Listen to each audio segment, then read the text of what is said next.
Hello, everyone, and welcome to Real Chat with Kat, a podcast dedicated to offering a growth mindset platform for us entrepreneurs, where we discuss everything from business, mindset, to life in general.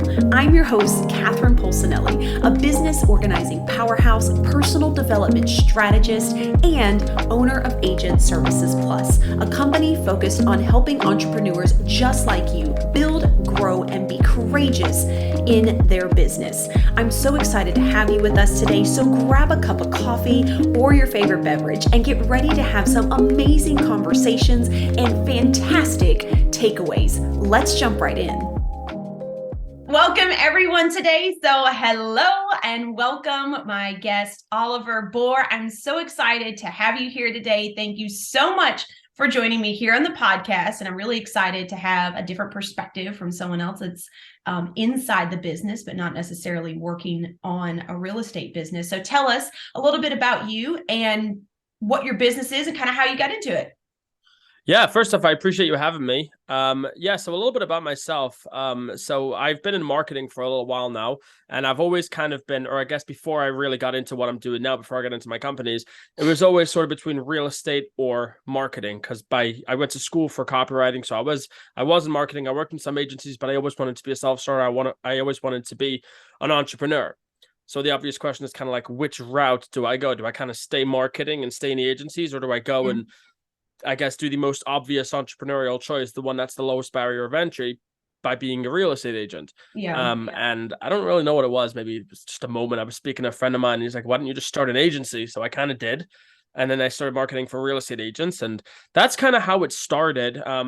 Obviously, there was at the beginning, it was interesting. There was a lot of imposter syndrome, really the same imposter syndrome that anyone has. The only challenge is that if I was marketing for real estate agents without being licensed myself, that was something that was difficult for me to kind of get over. And as much as I kind of overfilled my brain with as much as I could possibly know about marketing, there was always this nagging feeling at the back of my mind. It's like, you're not good enough because you're not an agent. You're not good enough because you're not an agent.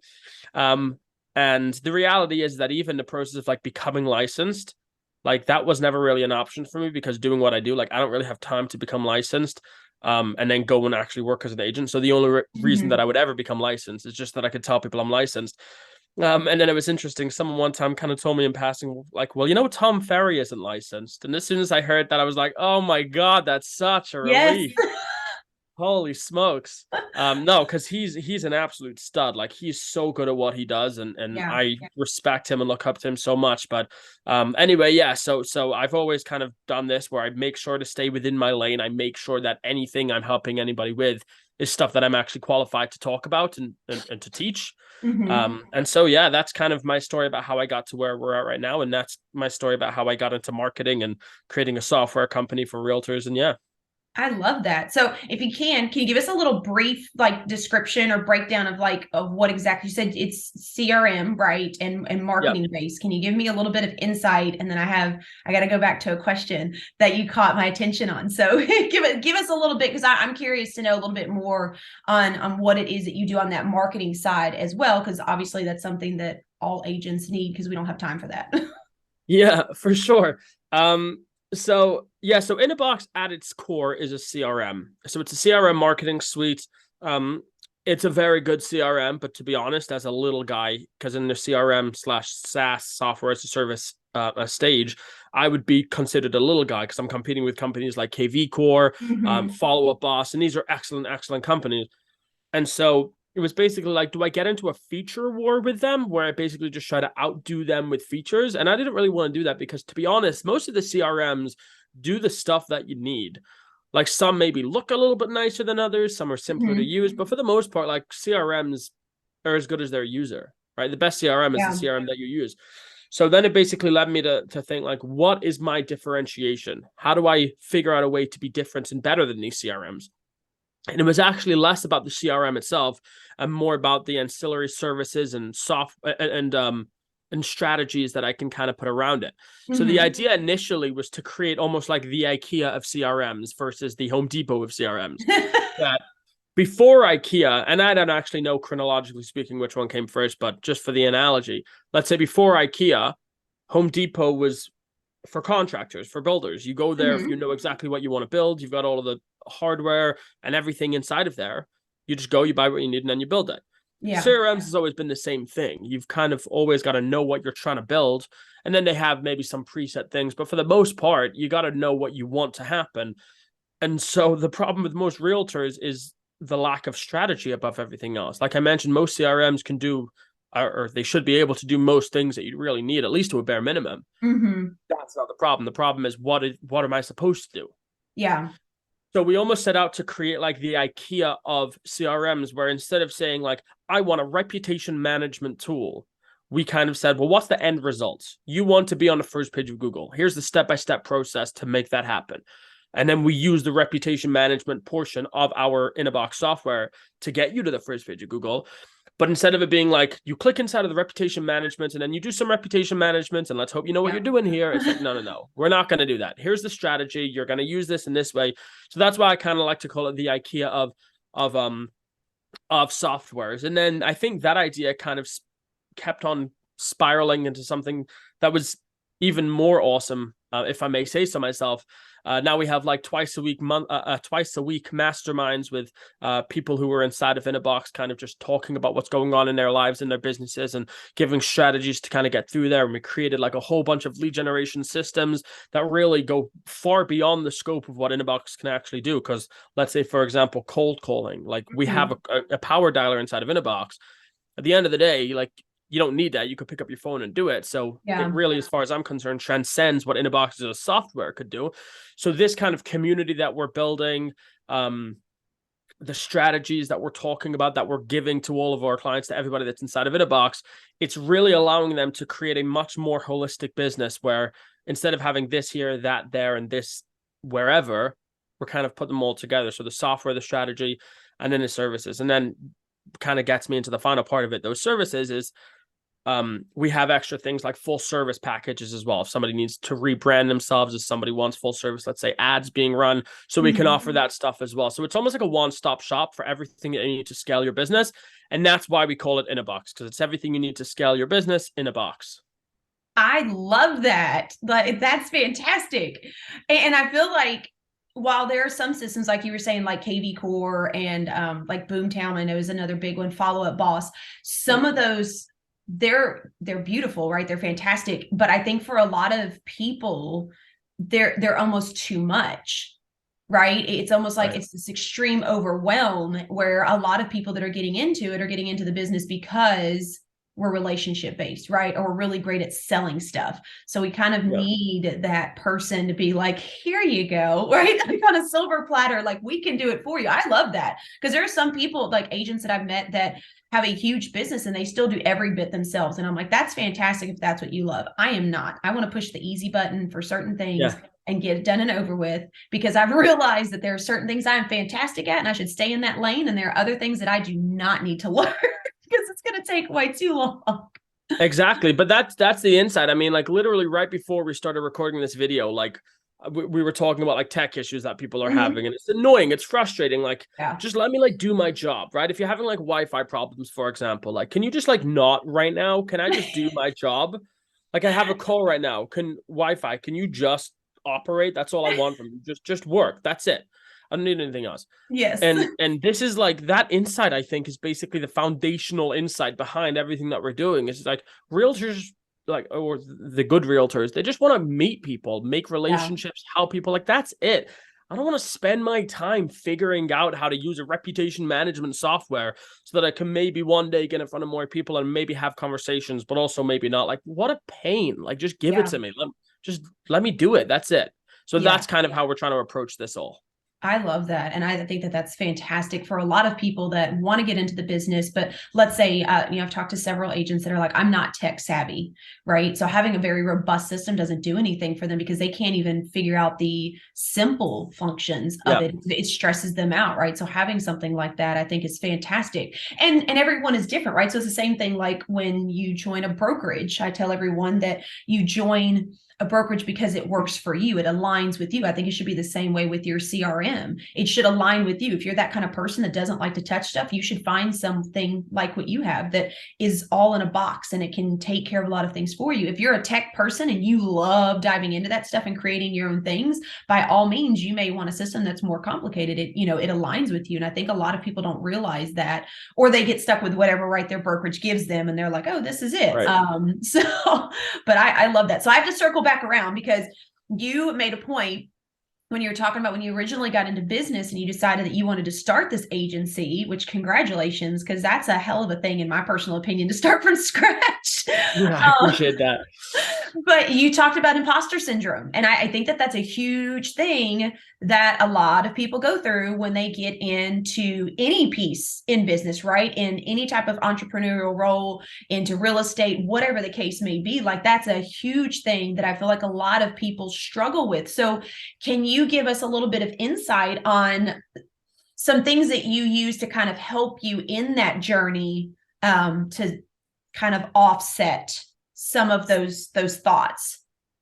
Yeah, that's a good question. I think the first thing is to recognize and almost like give up control. Like imposter syndrome is always going to be there to some extent, like no matter what. It happens to be like initially, like when I was starting out, it was even getting on a call with somebody and trying to offer some kind of value. I was like, oh, shoot, but like, I don't know if it's going to be good enough for them, or I don't. So that's kind of how it started. Like, so we're past that now. And now I feel comfortable speaking to a room full of real estate agents and feeling comfortable with what I have, where when they ask me something I don't know, I'll have absolutely no problem saying I don't know the answer to that question because I'm very comfortable with what I do know. So I don't mind not knowing what I don't know. But then, like, for example, like, I wouldn't say that I'm a great salesman, just as an example. I actually don't think I am. I know it all. I know how, I understand the concept of it. I understand you want to bridge the gap from where they are, where they want to be, and you want to kind of like you want to expand that gap as wide as possible and then kind of put the pieces in the middle so that they see that the bridge is actually a possibility. My problem is I don't play games with people. Like, I just want to talk to people. Yeah. And so if someone's saying to me, like, I have absolutely no way of generating transactions, my entire business is basically hanging on by a thread, and I have money to invest, but I don't know where to invest it, and I'm willing to put in the work. And they say everything that makes me believe, okay, we can absolutely crush this for you. If at the end of the day, they go, let me just get one more transaction and then we'll reconnect. According to sales, I should be like, okay, so let me ask you a question then, sir. What do you think would happen if you don't get that transaction? Okay. And I have to kind of like coax them towards the answer of like, oh, okay, yeah, you're right. That's a bad idea. I should probably just sign up with somebody that can help me. And then the question is, do you believe I can? Yes or no? And if I can't, then that's fine. And if I can, then that's great. Yeah. I don't do that. I can't do that. I'm not very good at that. So I try to some extent, but I just want to say to them, like, listen, you're here because you're having a hard time finding transactions. I can offer you those transactions. And maybe I'm wrong, but it seems like you believe that I can. So to be like, oh, I got to get one more transaction beforehand. It's like, it could take you another year before you make that happen. And like, let's be real. Like in a year from now, our lives are going to look very different. Yeah. So that's what I want to say to them, but I can't do that. So there are moments there are different moments in different facets of my business that I believe I'll always feel like an imposter. So as a salesperson, like I get it. I understand what's going on. So sometimes when my clients will be like asking me, let's say if they're calling a FISBO and the guy will say, I'm not interested in working with an agent. Like, I know what they need to do. I know the steps to take. Like, absolutely not, whatever. But I don't like doing that myself. So it always kind of feels a bit off. For example, me telling somebody to do something that I don't like doing myself. Yeah. So there's a little bit of imposter syndrome, just for example, with that. The way that I kind of get through there is a couple of things. Number one is I do try to be as transparent about everything that I do as possible. And I think something that's actually been really helpful for me is when I don't know the answer to something, I say I don't know. And then when people keep on coming back to me, it kind of made me realize like, oh, shoot, like I actually kind of do know what I'm talking about here. You know, I think the first thing I needed to do was to stop pretending in all facets of the word. Yeah. So I stopped pretending in every way that I could possibly fake it till I make it. Like I didn't really do that. And I found that like, I'm actually pretty good at this. But then in terms of the things that I still sometimes kind of do feel like an imposter, I think it's something that you got to learn to live with. It's almost like an evil sibling or something like, They're your family. Or like if yeah, that's actually like I take medication for ADHD, but before I did, I always said like I don't really want to because it's almost like a bad family member. Like I still love them, but like they mess me up and it's toxic, but I still love them. Like I think that I was a love bad that. strategy. I think that was a bad strategy with ADHD. So I started taking medication and I'm so much better for it. But I think with imposter syndrome, it's kind of the same thing. Like, listen, it's not going anywhere. It's part of the Mhm. business, and this is a rite of passage. You've got to overcome. You've got to master yourself before you can make this happen. So don't try to get rid of imposter syndrome. Just embrace it, accept it, and be authentic in all facets of the word. Yeah, I love that. And I really, that rings really true to me and to the people that I work with as well when we talk about imposter syndrome or the ego or the fear that you have of moving forward. It's like it's always there. It's just you learn to overcome certain aspects of it. And then as you continue to grow, it comes out with the next level that you're at, right? So it's like it's never, it's kind of the same. It's always in the back, but you have to learn to grow through it. You're always going to have it in the back of your head. You just learn how to handle it a little bit differently, right? It's the same thing with when you're dealing with your emotions, in my personal opinion, and you get stuck in something or you get frustrated in something. You can either let that emotion take over, or you can learn to assess it, deal with it, and even though it may still come up, you at least know how to handle it in a better light moving forward. Yeah, that's exactly right. Honestly, that's exactly it. And I love that you talked about Tom Ferry because I don't think a lot of people pay attention to that, on how many people are in the business that are like rock stars, right? That have Yeah. not actually been in the business. And it's funny that you said that because I had a coach that I worked with for a while, and I went through the same thing. I was like, I haven't done a crap ton of transactions. I don't have like all these stats. I was like, but I know how to help people in their business, right? I know how to help people get organized. And she used Serena Williams as an example. And she talked about Serena's coach. And I was like, okay. And she's like, well, her coach has been with her for, like 20 something years. And I'm like, oh, okay. And she's like, well, do you think that the coach made it to the big leagues? And I'm like, and she was like, no, never. They Right. never went pro. And I was like, what? And she was like, yeah, because they had a skill to teach people how to see above and beyond who they were. And I was like, what? Like, so like you're Yeah. saying, like Tom Ferry, like that was like a mind blown moment that I was like, oh, and she's Yeah. fantastic. So So these are all like exactly like these are kind of like limiting beliefs that I think that people have, and it's a really fine line between how do you know that you're actually qualified to help somebody? Like if you're gonna hire a coach, mm-hmm. there's so many, like for example, crypto experts. Like crypto hasn't been around for long enough for anybody to be an expert, like all due respect.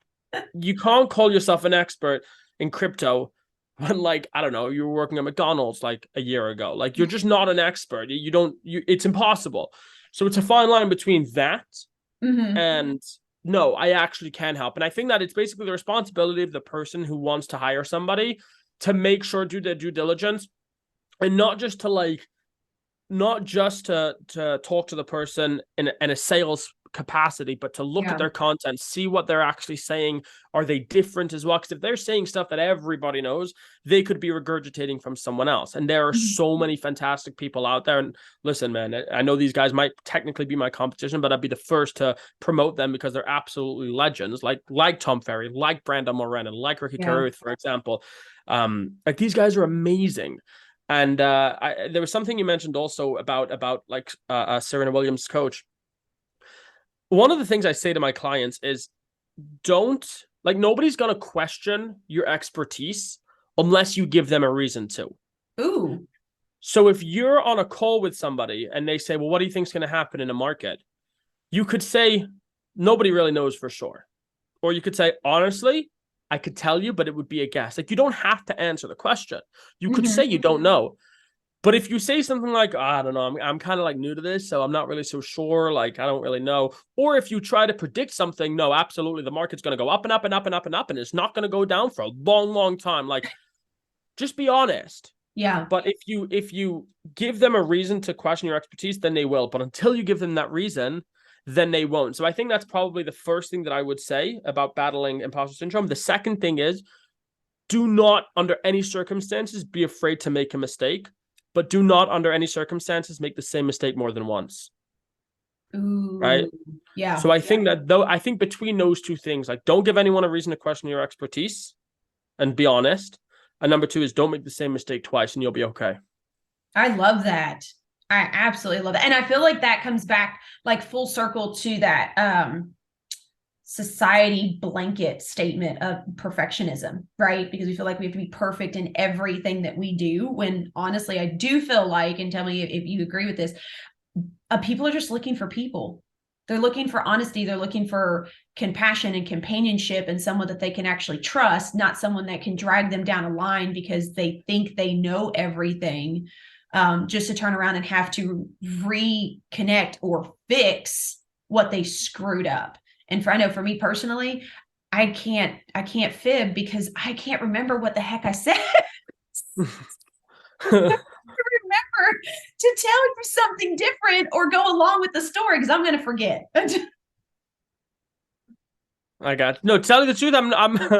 I think we may have gone on a tangent there. I'm not sure where we're at right now. But listen, man. I mean, the initial thing was basically how to kind of manage with the imposter syndrome. Yeah. Right. And I think that I think it's basically just about embracing that it's going to happen. Don't be afraid to make mistakes, really, and then just once you make those mistakes, don't make them again.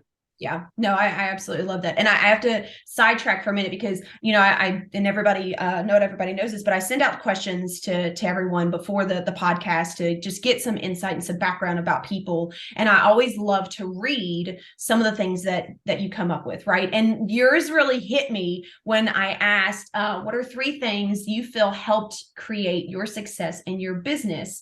And you said perseverance, humility, but you said lack of ego. Yeah.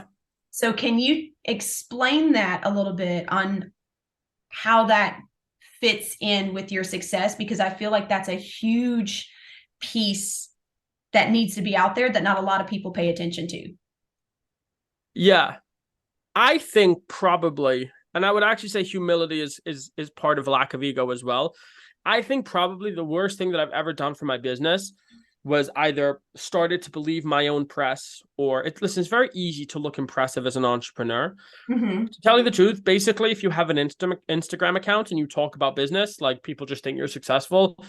And it's pretty dumb because, like, for example, you'll see people online in a relationship and like they're going out for a walk and it's like, wow, they're so happy. It's like, what are you just watch them like holding hands for like a 2-second Instagram reel. What are you talking about? So there's so much of that out there. And it really just cycles into each other, right? It perpetuates and it just keeps on going and it turns into this massive thing. And at the end of the day, you almost feel like isolated with things. Like, for example, in my business, like it's almost like an isolating feeling that people think you're successful because you no longer have any room to struggle. Or at least if you are going to struggle, you now have to be extremely selective over who you share that with, right? Yeah. So when everybody kind of builds up these preconceptions about you, and that's something that I've always been aware of and concerned about, because it doesn't matter how successful you are, like being self-employed is freaking hard. And it's the greatest thing that I've ever done. It's the most enjoyable thing that I've ever done, but it's also the most difficult thing I've ever done. And I wouldn't wish it on anybody that wasn't predisposed to something like this. So where lack of ego comes in is, like I mentioned, the worst thing that I ever did was believe my own press. So what does that mean? When I start to look successful, which by the way, was before I actually was any kind of success, but people were like, oh, you're crushing it, man. And I fed into that. It was like a drug. And I was like, yeah, man, I'm just working hard. And this is the first thing I think that made me take a step back. And this was not conducive to my imposter syndrome. Let's just get that out of the way right now. But then I started basically offering advice to people that were in the same shoes as me, probably above me. And like when people were asking me, how do I do this? I was basically fronting like I knew exactly what I was talking about because I liked the fact that they were asking me. I wanted to be this expert. And I spent much less time listening to people that I should have been listening to and associated with people that I should have associated with, and much more time with people that needed my help or that thought they needed my help. They didn't really, because I didn't know what I was talking about. And kind of like going out of my way to look like a big shot. And that was terrible for me. And not only did I stagnate, but I actually went down a little bit in my business because I just wasn't spending my time on the right things. And then I don't know what happened exactly, but I remember the first time it happened, and I never made this mistake again. But the moment that I realized, like, shoot, what's going wrong in my business right now is that Mhm. I've changed my method. Like, it used to be I'd go into a room to listen to everybody that was there, and then I started going to a room to talk, and that was terrible for me. It was terrible for my business. Um, so that's kind of like that moment I decided, like, I'm out. I'm just listening to everybody that I possibly can. I'm like, I'm not doing this anymore. I'm just listening to everybody that I can. I'm going to start talking to people that are way better than me. Absolutely no ego. I'm going to every conversation thinking that there's something that they might be able to offer me. And like the moment that I did that, things turned around again and they kept on going up. And it was literally that one shift where instead of going into a room to talk, I went into a room to listen. Um, but there are moments every single day where being like having an ego gets in the way, and not Yeah. having an ego contributes to success. Um, like you were on my podcast, I was on your podcast because we both want to hear what each other has to say. Hmm. And I think that's probably one of the reasons that we resonate with each other, is because when you talk, I freaking listen. And I can see that when I'm talking to you, you're listening to me as well. And so we've got this lack of ego in our relationship right now where it's very give and take. It's very collaborative and Yeah. it's just easy. And so we're growing together the whole way up. Yeah, I love that. And I feel like, and I've heard this from a lot of people that I look up to, is if you don't see yourself as a lifelong learner, then you are going to get stuck in that ego, right? Or that feeling like you're better than everybody. And then that is when things are going to fall. So I do, and I know that there could be people that aren't where I am at right now, but I guarantee you they have a piece of advice that I can walk away with. That can help me in my business. And it's just because maybe they went through something that I haven't yet. And so I need to hear that. So I love that you say that when you go into a room, you go in to listen and not to talk, because I think a lot of people do not pay attention to that. We do get stuck in that ego mentality where we do have to be the one that's, the bright side of the room, right? That everyone has to be looking at me. And we do get stuck in that. And then it tears you down afterwards because you realize you were full of crap, or, oh my God, I shouldn't have said this, or why did I even? So it's like this, your own torture in my personal opinion, because like imposter syndrome and stuff like that, you are going to constantly fight afterward with yourself because you know what you just did was inauthentic. Right. Yeah. Honestly, it's like it's everywhere. Like I honestly think let's say even like getting up in the morning, the first thing you do is check your phone. Like some people do that. Like it's something that I struggle with. Just first thing in the morning, you just roll over you, but it's not good. Like my day starts off better when I can notice it. So it's like what feels better now versus what's actually better for me. So yes, Mhm. right now, if I walk into a room wanting to feel like a big shot, to talk to people, like it feels nice, maybe. It actually feel the truth is it actually doesn't when you take a step back, because you're like, what am I doing?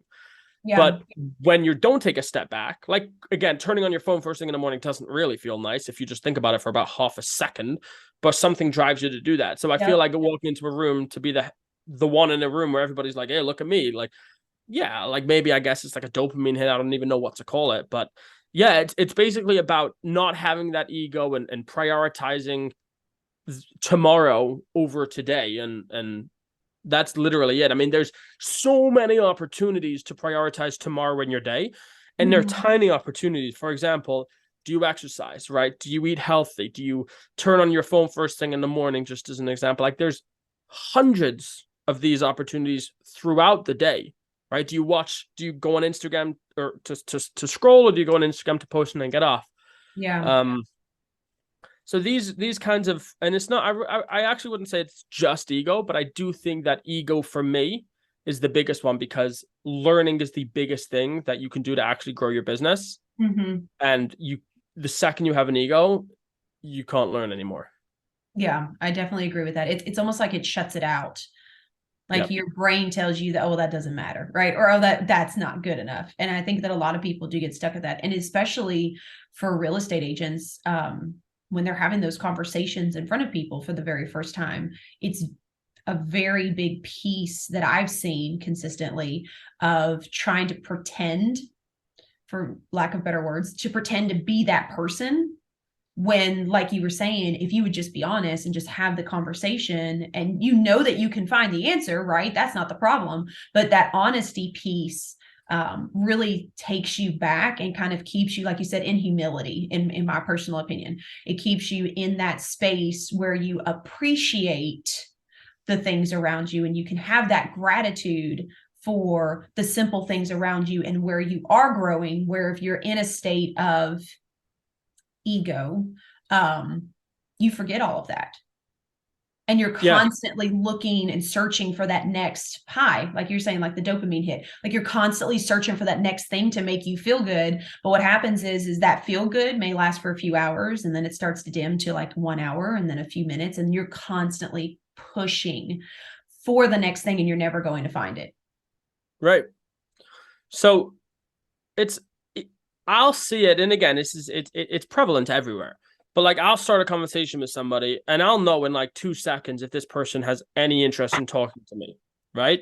Yeah. Because, and I also try not to talk to people that aren't going to listen, just because I want to maintain the integrity of the words that I'm saying. I want to maintain their value, and I think that by conversing with somebody that doesn't want to converse with me, I'm just cheapening myself. So obviously, like, that's a very blanket statement. So there's methodologies to that and everything. But like, let's say if I'll start talking to somebody and I'll be like, how long have you been in real estate? When their response is, you're not even a realtor, so don't talk to me. It's like, okay.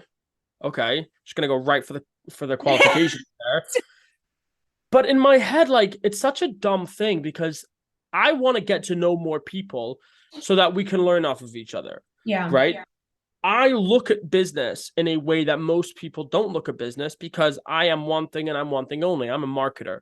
So all I think about is how real estate agents can build their brand, how they can make money, all of the things that people say like, oh, we'll maybe like, we'll deal with that stuff like tomorrow. But right now I've got transactions I'm trying to deal with. Right now I've got clients that are all of the things basically that they need to be worrying about, but they don't have time to worry about them. That's all I think about. Yeah. So for us to be able to get in a conversation and talk, I can learn about what's going on in the regular real estate market, like what's happening, let's say the average experience when it comes to a normal transaction nowadays versus like, let's say in 6 months ago. Like, I want to know those things because I need to be in a know. And if this individual would just talk to me for like 4 seconds, I can learn so much from them. And then I can give them 3, for example, really easy to leverage strategies that don't change the way that they're going about their business, that they'll be able to start generating listings with a little bit of effort. And like, there's such an opportunity there for us to learn off of each other. But the second the conversation starts, it's you're not a realtor, so no, I'm out. It's like a lack of humility for 4 seconds, and this could have been magical for both of us. And that's a shame because the more of these opportunities you can get, the better you'll be. And we both lose out because of that. Yeah, I agree with that 100%. And that's one of the reasons why on my podcast, like, I try to bring in coaches from outside the real estate world and things like that, because I do feel like people outside of your business that aren't focusing on the exact same things you are can teach you so much, because their brain is able to open up in that space where we have like 15 things that we're trying to remember how to do or focus on or whatever the case may be. Your brain only has so much capacity. So why not have that conversation with someone like you that can focus solely on what you don't have time for and at least listen? It's not going to hurt you to listen. It's not. But let me ask you this, though, because I know that this is another huge thing within a lot of people's business. You know, when you have those conversations, you have those people that, let's say they reach out to you and then you start having a conversation and they kind of shut you down because you're not an agent. Do you feel like you have that space in your business to let that go and move on to the next person instead of holding on? Or how do you handle those situations? I know the answer I should say. No, the reality is that answer. The reality is that it is annoying. It's not about space in the business, because I don't go into conversations looking to profit off of them. And that's not to say, like, if I didn't have a business that I could make profit out of, just realistically, I probably wouldn't be going out trying to talk to a bunch of real estate agents. But as a business strategy, it's been effective for me to not go into conversations looking to get business out of them. It's just more beneficial for me to just learn from them and then help them. And then if it happens that they'll say to me like, okay, what do you actually do? Then we can get into that. That's fine. Yeah. Really what annoys me is, and again, I know it shouldn't, but it's a deficiency of mine, or it's something that I need to work on. But it does annoy me because number one, I really work hard on what I do. And my mission in my life, in my business, is there are way too many people in our space that are not good at what they do. And they're not even earnest about their efforts to become better. And so this is a problem. And it's a plague. Like, people are wasting money left, right, and center on individuals and people that won't help them, which is why I'm so quick to promote the people that I believe that will help them. Yeah. Right. It's like, why are you promoting your competition? It's like, because their missions are aligned with mine. Yeah. Tom Ferry is good. I've never been in his coaching program, but I see the information that he has, that him and his Jason Pandan, I think his name is, they have good info. So yeah, I'll push that. Brandon Morenin, his reverse sales scripts that he has are legendary. They're just brilliant. Like, Brian Casella walks the walk. Like, he talks about just put content out there. It doesn't have to be pizzazz. Like, his YouTube videos are so not edited and no production value, and he's got hundreds of thousands of subscribers. Like, these guys mean something to me because they're good, they're legit. So for somebody, let's say, to quickly dismiss me, it's like, it's hard for me because my entire mission is to create, to basically remove, to make it that there's no more room for people in the space that aren't actually good at what they do. That's my mission. And you're going to like sit there and like basically dismiss the whole thing because I'm not licensed, when, like, to be honest, if I was to get licensed, the only reason at this point in time that I would get licensed is so that I could say to somebody, look, I am licensed, see, which is a very inauthentic way of doing things. It's like, there's no reason for me to do that. So if I get somebody that is so focused on the fact that I'm not licensed, they can't remove that from their heads, they're not my kind of people, to be honest, because they're a little bit closed-minded. And like I mentioned, I know, objectively speaking, it shouldn't frustrate me, but I'm a very emotional dude. And so it does frustrate me. And there's also like an opportunity that I'm missing as well. Like, these people have insight. Everyone that I speak to, I grow from. But you know, that's the job that we sign up for, and you just got to keep going. Yeah. But I love your authenticity, and I love that you aren't afraid to talk about that and tell everyone how you feel, right? Because obviously everybody's going to say, oh, just forget about it and move on. But it is, in reality, for a lot of us, it is very frustrating, right? And so I appreciate that you can say that. And I think that that's not necessarily a flaw. It's just how you handle things. But you understand that that's how you are. So therefore, it may frustrate you to a degree, but it's because all you want to do is help. And I think for a lot of people out there that all we want to do is help, it's frustrating. I know it's frustrating for me when I talk with certain people and they don't want to have a conversation with me because they're like, well, you haven't done that much, right? Or you weren't in the business long enough. And I'm like, yeah, but I can help you do your systems and you will never be able to and that's not being egotistical. It's just, I know what I'm good at. And so when you have that drive that you just want to help and you know you can, I completely understand what you're saying. It's extremely frustrating when people won't give you the time of day. But you also said something that I think a lot of people need to hear as well. You understand that that's not your people. And so while you do want to help and it is frustrating, you understand that you need to kind of move on as well and go to those people that are reaching out and asking for that help. Yeah.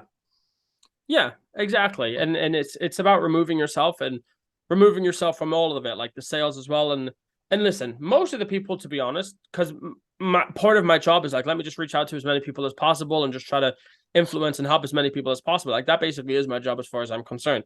So I will get dismissed most of the time because, usually speaking, like, obviously, if you're reaching out to people to say, like, to start a conversation from nowhere, people will kind of just ignore your messages. Like, I don't actually mind that as much because the way that I see it, like, my conversation starters are an invitation to a conversation. If they don't accept my invitation, like, that's totally fine. I don't mind that at all. Obviously, I'd like to talk to more people, but I don't mind that at all. what I don't like is when they take the time to, so they want to learn. That's the thing, Mhm. because they took the time to look at what I have, but instead of looking at the value that I'm proposing, like if someone was to say to me, this strategy that you had would never work, it's stupid, I would actually love that. I'd be totally fine with that, because it's like, well, let's talk about that. Okay. Yeah. Why do you say that? And then maybe it's like, maybe that strategy is not for you. Like, I'd be totally okay with that. The problem is it's like, let's see, let's go straight to his credentials. And like, Mhm. that's it. So like, I have like some degrees over here that I have in the background. Like, it almost like pains me that I even have them in the shot, because the only reason that I have them is because one time maybe somebody might say, what are your qualifications, sir? It Yeah. happens to be, it's interesting. It's never really happened. It goes back to what I said. Nobody will question your expertise if you don't give them a reason to. Yeah. Um, but yeah, anyway, so there's your answers. How do I kind of reconcile that? Is it's not a business thing for me, Mhm. because I'm never going to work with those people as far as I'm concerned. So it's not about a business frustration. The frustration is like, oh, we just have so much growing that we could do together, and Yeah.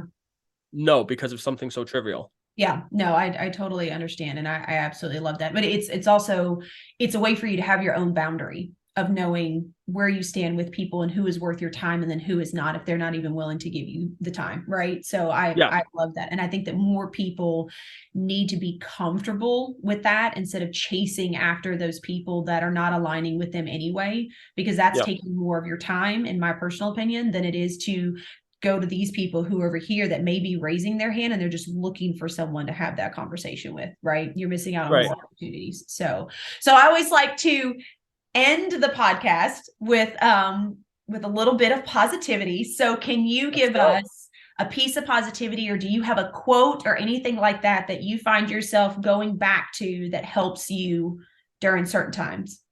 Hmm. Okay. Good question. There's a lot. That's the truth. I'm trying to think about this. Can I do a few? Yeah, sure. Okay, so just to kind of get a glimpse into how I was like obsessed with trying to do things differently and try to find ways of doing things that nobody had ever thought of before. Um, so when I was younger, and I think it was like in ninth grade, we had to do journals like once a month. And in these journals, usually like people would do like, I don't know, like a poem or haiku or something like that. Like Mhm. I was I don't know, I always wanted to do something a little bit differently. I always like to like, I loved using but at the beginning of a sentence, like the word but. Really? Um because I know my teachers, you don't use the word but at the beginning of a sentence, right? Or and. You don't use the word and at the Yep. beginning of a sentence. So I would find any reason that I could, and to basically play around with the structure of the things that I was writing. Because in my head, if something is slightly grammatically like, it's not incorrect per se, but let's just call it incorrect. If something is Mhm. grammatically incorrect like that, I think that point hits harder. Like to start a sentence with the word but, that sentence stands by itself. Or to like even Okay. sometimes even do a line break. Anyway, that's a digression. But so I made a quote when I was in ninth grade for this. So one of my actual entries was just a quote, just a line, like a sentence. And the sentence was, perfection is a mistake in itself. Um and I don't think I knew quite what I was really saying. I think it sounded cool, but I've thought about it ever since, and I'm not 100% sure that it is a true statement, but I really believe that it is. I believe that perfection is a fallacy, because Mhm. it's impossible. If something, I guess perfection is, unless you're saying perfection is like the absence of bad, which is a lot of things could be perfect if there's just like, I Yeah. guess, nothing bad in there. But for me, perfection is it couldn't get any better. Yeah. First off, the idea of perfection is a fallacy, because even if there's no negative inside of something, you could still have more positive. So that inherently makes the idea of perfection flawed. And the second thing is the strive for perfection is definitely a mistake. Like it just doesn't exist, and it does nothing except for debilitate you. Like when I speak to, let's say, ambitious kids, and they go, I want to be this massive company, I want to have my name on skyrises. It's like, but they don't want to do the work to kind of start a small company and build up from there. Like there's a massive gap Yeah. between having no business and having the largest business in the universe. So find a place somewhere in between there and be okay not being the biggest one. I would also say probably something that I always go back to is yeah, so that's the first one. Then the second one is I would always go back to anytime things kind of are looking down, and this isn't a quote, this is just an idea. Anytime things are looking down, or it's tough, there's two things I really think of. Is number one, every single time without fail, and I'm a religious person, so I believe that this is God kind of like in order to kind of graduate from one level to go to the next, he has to basically put you at a low point to basically make sure that you can physically handle that next step, right? Yeah. So anytime I've hit what I feel like in business is like rock bottom, like things are just really tough and like we're stagnated and like how do we get to this next level? And it's like I'm just driving myself crazy with it. At the moment where it's like I don't even know if there's an answer to this. That moment that I basically accept it and embrace it is the moment I come back stronger. And I think there's a mixture of that and also recognizing that like we are so early on in our book of life. And the challenge is that we're the characters inside of our own book. So we can't step back and look at the size of the book and realize how many pages left we have. Yeah. But the ability to kind of think about, for example, where I was even 5 years ago versus where I'm at right now and say, like, if I could just have that much time again, like how much more can I accomplish? And I'll still be a young buck then. Yeah. You know what I mean? So I think kind of just keeping perspective on everything, stop trying to be perfect, just do thing. Imperfect action beats inaction every single time. Those are some of the things that I tell myself literally every single day. And it really does help me. I love that. And I love that you touched on that because that's a huge thing that I talk about with a lot of people that I speak with is perfectionism and how it's crap, right? You should be striving to be better than you were the day before every day, not striving for perfectionism, strive for improvement, right? Yes. I love that. I think that's fantastic. So thank you so much, Oliver, for being a part of the podcast. I had a blast with you. Can you tell everybody where they can find you, how they can connect and learn a little bit more and touch base with you? Yeah, for sure. So you can look me up on Instagram or Facebook, just name Oliver Bohr. Or you could go check out my podcast, The Real Marketer. It's on Spotify, Google Podcasts, all of those platforms. But yeah, like definitely reach out to me, text me, call me, whatever it is. I mean, it's not a cliche, it's the truth. I really am just looking to connect with more and more people. And I genuinely believe that everybody that I talk to has something to offer. And so literally it's in my best interest for somebody to reach out to me and say, hey, how's it going? Do you have any suggestions for me? Like, I love that stuff because then I will also say what's going on in your life. We'll both learn together. And so, yeah, so definitely look me up, definitely reach out. And I'd love to talk with you guys. Awesome. I love that so much. So thank you so much, Oliver, and to everybody else. I hope you got some amazing takeaways. And for anybody that is struggling, understand that one step at a time is better than standing still, and be sure to do something positive each day for someone else. It really will help change your mindset. So until next time, you guys have a fantastic day. Hello again, and thank you so much for tuning into today's episode. If you absolutely loved what you heard, please be sure to subscribe, share, and leave a review so we can keep the good stuff rolling. Got something you'd love to hear us discuss? Then be sure to message me on social media and let's work together to spread even more amazing content. And if you haven't yet connected with me on social media, be sure to follow along at Agent Services Plus. I'm so excited to connect with you on the next episode, and until next time, be sure to find things that help you learn, grow, and be inspired.